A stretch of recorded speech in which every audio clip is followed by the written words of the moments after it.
No sé si están familiarizados con este escenario, y es algo muy común que sucede, que dicen, puedo entender una película en un 85%, pero cuando me toca hablar tal vez tengo un 20 o un 25% y eso me frustra. ¿Qué puedo hacer al respecto? O a veces dicen, puedo leer perfectamente, pero en el momento que me están hablando me cuesta entender. Lo que necesitamos entender es lo siguiente: el aprendizaje del idioma se divide en 4 cuadrantes, o el idioma se desarrolla en 4 habilidades diferentes, que son el listening, speaking, writing y reading. Lo primero que tenemos que entender es que 2 de estas 4 son de naturaleza activa, que son el speaking y el writing.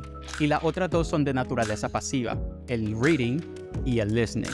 ¿A qué me refiero con activo y con pasivo? Que cuando digo activo tengo que construir, ¿ok? Y cuando digo pasivo solamente recibo información. Cuando yo escucho, yo recibo información. La proceso en una forma pasiva, pero principalmente yo estoy recibiendo información. Lo mismo cuando leo. Sí, el cerebro está haciendo un procesamiento, pero es en una forma más pasiva. Cuando hago las otras 2 actividades que son de naturaleza activa, speaking y writing, no solamente tengo que recordar la información que ya manejo, sino que tengo que construir algo. ¿Sí? Tengo que hacer un análisis, un proceso de construcción y de unión de ideas.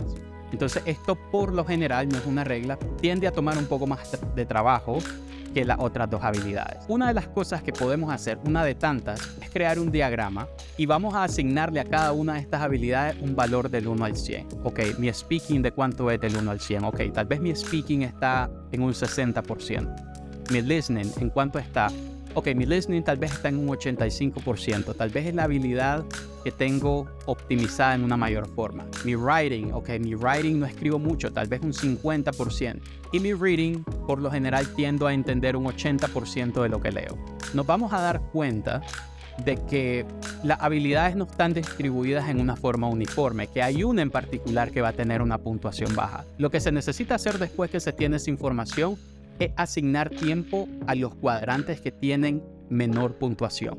O sea que si yo puedo ver una película por 2 horas y le entiendo un 85%, en vez de utilizar 2 horas para ver otra película, lo que hace sentido es utilizar esas 2 horas para reforzar la habilidad donde yo estoy más bajo. Y entonces, en vez de ver una película que le voy a entender un 85%, yo voy a hablar.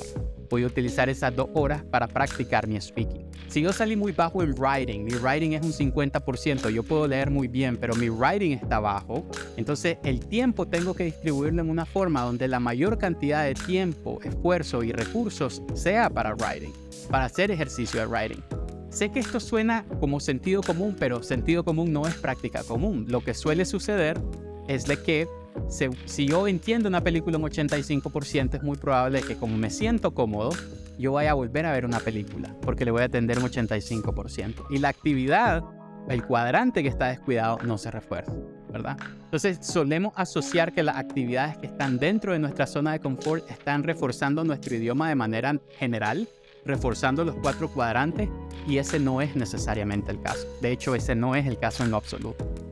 ¿Qué prácticas se pueden hacer? Ok, en el caso del speaking hay unas cosas que podemos hacer, hay varias cosas que podemos hacer desde la comodidad de nuestra casa, porque puede surgir la pregunta, ok, vivo en un país donde no se habla inglés, vivo en un país donde no puedo interactuar con alguien de manera cotidiana en el inglés, no tengo un vecino, no tengo un amigo. Hay un par de cosas que podemos hacer, ok, y esto yo lo recomiendo, yo lo empleé personalmente, funciona, ok, a nivel personal les puedo decir que yo comencé a aprender el inglés desde los 21 años, entonces les puedo decir que funciona. Lo primero que podemos hacer es poner un podcast, ok, y me gusta mucho el formato de podcast porque los podcasts tienen este formato de conversación informal, casual, una plática entre 2 personas donde la formalidad no es una entrevista donde hay un entrevistador y un entrevistado, sino que el podcast te permite presenciar una conversación que se está dando de un tema interesante o de un tema del momento en un formato de conversación. Entonces, ¿qué quiere decir? Al tener un formato de conversación, va a haber bastante terminología cotidiana que vas a aprender, bastantes frases que cuando los captes vas a decir, oye, esta frase yo puedo utilizarla en mi día a día. Esta frase, por la naturaleza y por lo que expresa, yo me veo utilizándolo de una forma cotidiana, la anotamos y la repetimos. He visto de que de 50 a 100 veces repetir una palabra le ayuda bastante al subconsciente a captar la fonética y a grabar la pronunciación.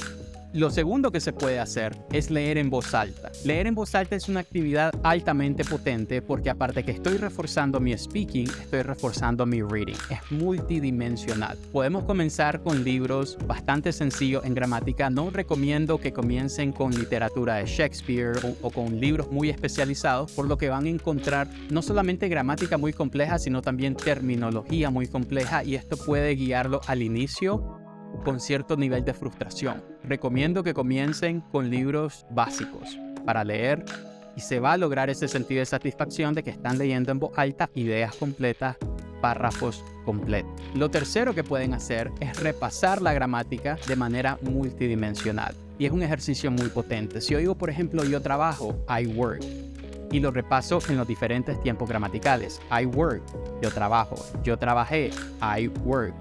Yo estoy trabajando, I am working. Yo estaba trabajando, I was working. Estoy a punto de trabajar, I am about to work. Estuve a punto de trabajar, I was about to work. Voy a trabajar, I am going to work. Iba a trabajar, I was going to work. Trabajaré, I will work. Trabajaría, I would work. Debería trabajar, I should work. Debo trabajar, I must work. I have to work. Podría trabajar, I could work. Puedo trabajar, I can work. Podré trabajar, I will be able to work. He trabajado, I have worked. He estado trabajando, I have been working. Y vamos agregando los tiempos gramaticales y la misma oración la estamos practicando en diferentes dimensiones. Esto permite que la estructura gramatical quede grabada en el subconsciente y solamente reemplazamos el complemento. Es un ejercicio que yo recomiendo encarecidamente. Al inicio puede ser un poco engorroso o un poco frustrante porque se van a cometer muchas equivocaciones, pero los resultados son muy satisfactorios.